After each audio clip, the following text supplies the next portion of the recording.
About that. If someone puts this sort of guard up, close like a traditional boxing guard, again, boom, slam, boom, hands into them. Yeah, because without gloves on, it doesn't cover so much space, and it doesn't cover space protecting you, and also it doesn't cover as much space between us. So again, you should be taking control of that. You shouldn't be waiting, because if I'm here waiting and I let him and then he gets into his range that's good for him, then it's hard work, right? So you just control the space, knowing the distance from when you're doing these guard drills. You know your distance.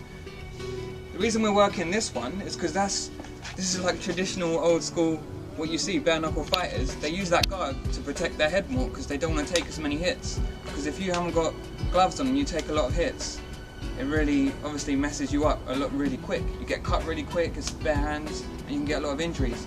So the reason you see bare knuckle fighters do this sort of thing, which is very similar to Wing Chun, is because it protects their head, because the distance is away, and generally you don't have to move a lot. The idea is we don't have to move a lot to cover the most space and protect our center line. Doesn't mean you don't have to move, it just means that is the most ideal. Not completely ideal, because nothing is completely ideal with the shapes.